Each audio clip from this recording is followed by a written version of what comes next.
अम, आज आप manifesto release के समय माननीय प्रधानमंत्री जी का भाषण भी सुने हैं।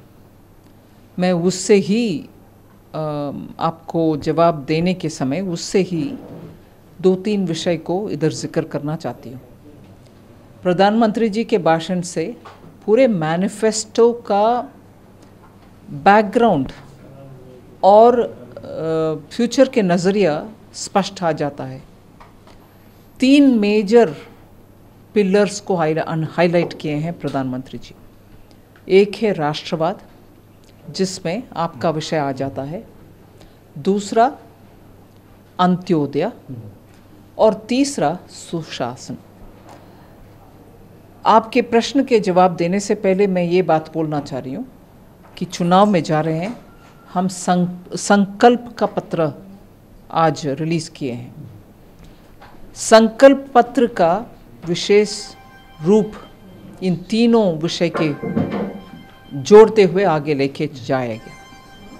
आगे लेके जाने के समय दोबारा मैं प्रधानमंत्री जी का भाषण से एक लाइन जोड़ना चाहती हूँ। Mission, one direction. आगे चलते हुए जितने भी प्रोग्राम पिछले 5 साल में हुई, चाहे वो इलेक्ट्रिसिटी का कनेक्शन हो, चाहे वो गैस सिलेंडर हो, चाहे वो गांव का ऑप्टिकल फाइबर ले जाना हो, ये इन सब में मिशन है, वन डायरेक्शन है कि लास्ट मिनट कनेक्टिविटी सबको फ़ायदामंद हो। इसीलिए आप राष्ट्रवाद के विषय में जो हमने पिछले 5 साल में किए हैं, मैं ये लाइन आपको ध्यान दिलाना चाहती हूँ।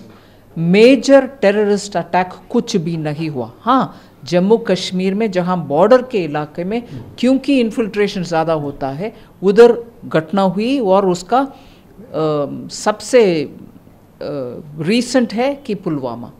और उसके द्वारा जितना देश में गुस्सा आया और उसके लिए हमने कैसे बालाकोट तक पहुँचे आपको मालूम है। इससे पहले 2016 में भी सर्जिकल स्ट्राइक भी किए।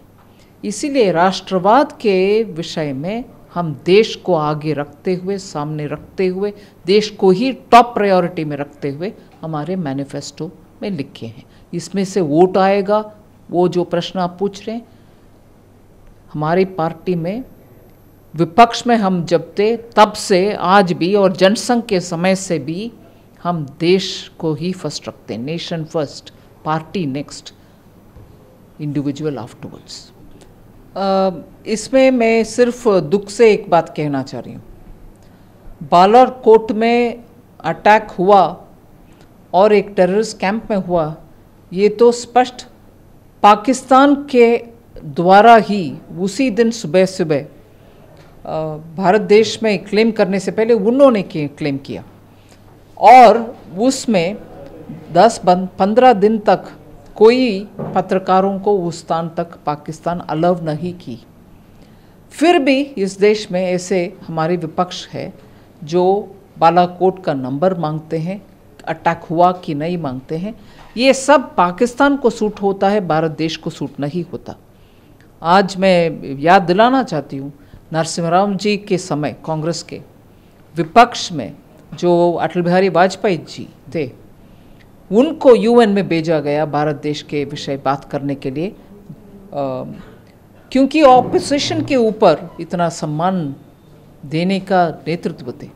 आज हमारे हालात है कि ऑपोजिशन हमें क्वेश्चन करता है देश के संरक्षण रिलेटेड विषय में।